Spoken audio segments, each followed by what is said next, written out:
Chapel Hill, then c. It was a little after 5 p.m., a quiet time in a quiet neighborhood, before many people had returned home from work on Tuesday, when two women called 911 to report multiple gunshots and screams echoing through a condominium complex here near the University of North Carolina. By the time the police arrived, 3 people were dead, a newlywed couple and the woman's sister. They were young university students, Muslims of Arab descent, and high achievers who regularly volunteered in the area. The neighbor, a middle-aged white man, was missing, then under arrest and charged with 3 counts of murder. The victims' families described it as a hate crime.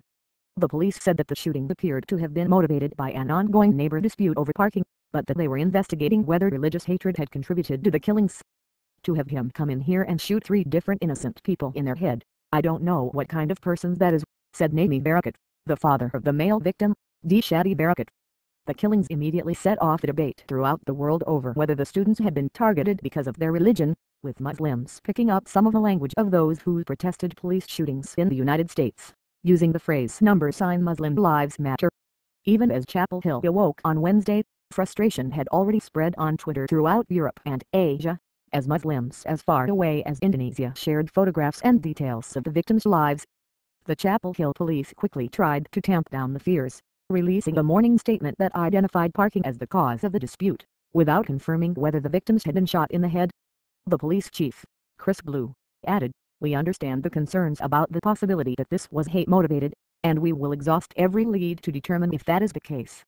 In the afternoon, Ripley Rand, the United States Attorney for the region, said the shooting appeared to have been an isolated incident and not part of a targeted campaign against Muslims.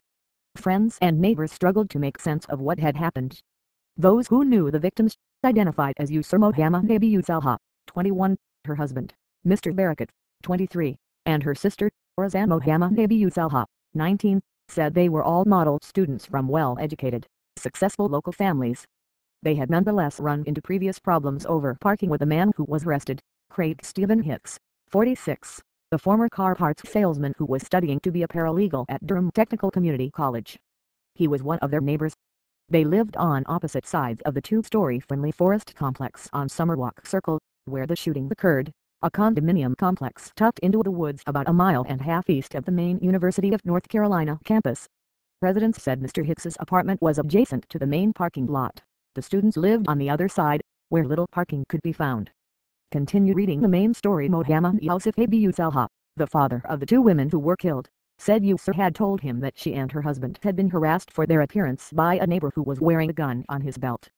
On his Facebook page, Mr. Hicks recently posted a photograph of what he said was his .38 caliber, 5-shot revolver. A friend of Yusur said she knew that Mr. Hicks had complained to the couple before about making noise and their visitors using parking spaces, and that he once came to their door carrying a rifle. It is not clear whether they ever called the police about the altercations. Their Facebook pages and other material online show a cheerful threesome who were devoted to family and charitable work. Mr. Barakat was a second-year student at the university's Graduate School of Dentistry, and his wife was set to enroll in the same school later this year. Her sister was an undergraduate at North Carolina State University who had recently won an award for her artistic talents. They were gems of their communities and left a lasting impression on the people around them, Suzanne Barakat, the sister of D. Barakat, said Wednesday, reading a brief statement while flanked by several tearful family members. "We are still in a state of shock and will never be able to make sense of this horrendous tragedy." Mr. Hicks appeared to have a deep dislike of all religion. On his Facebook page, nearly all of his posts expressed support for atheism, criticism of Christian conservatives for both. Last month, he posted a photograph that said, "Praying is pointless, useless, narcissistic, arrogant, and lazy, just like the imaginary God you pray to." Mr. Hicks's wife, Karen, insisted at a news conference that her husband was not a bigot.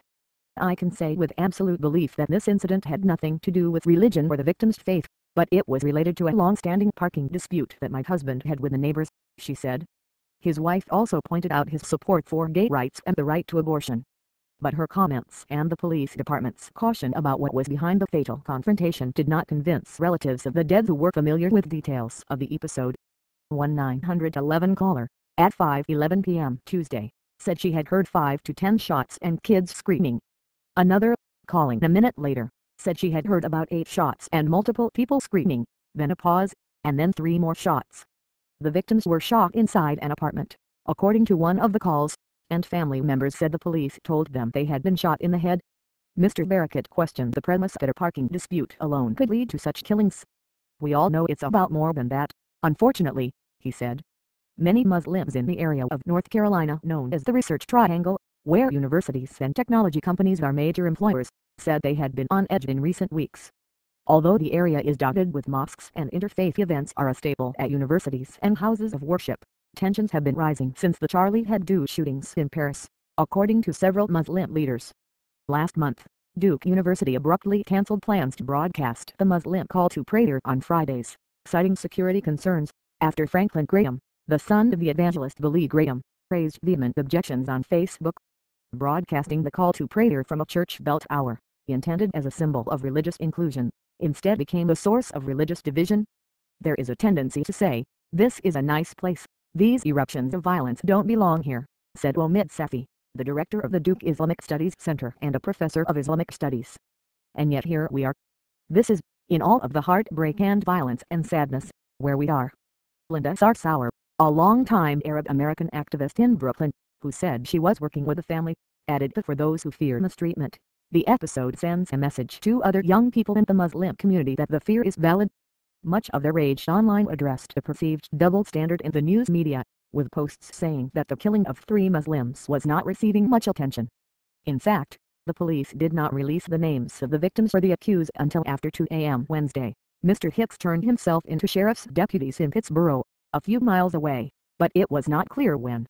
During a court appearance Wednesday, the judge ordered him held without bond. By that point, most major American news organizations had reported the story, but that did not slow the allegations of news media neglect. The #Muslim Lives Matter hashtag echoed the #Black Lives Matter hashtag that gained popularity after the deaths of Michael Brown and Eric Garner at the hands of police officers. Both tap into a sense of grievance in minority communities that feel marginalized and disrespected. To share the achievements of the slain students, friends and family members created a Facebook page, Our 3 Winners, early Wednesday. Several of the posts showed images of Mr. Barricott and Yusra Abu Salha at their wedding.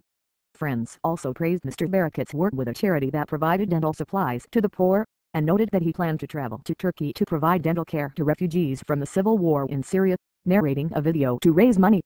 On the UNC campus on Wednesday evening, thousands packed the central plaza known as the Pit in a silent, dramatic show of solidarity. Dozens of friends and relatives offered remembrances. One, who did not give her name, concluded her speech, "Muslim lives matter. All lives matter."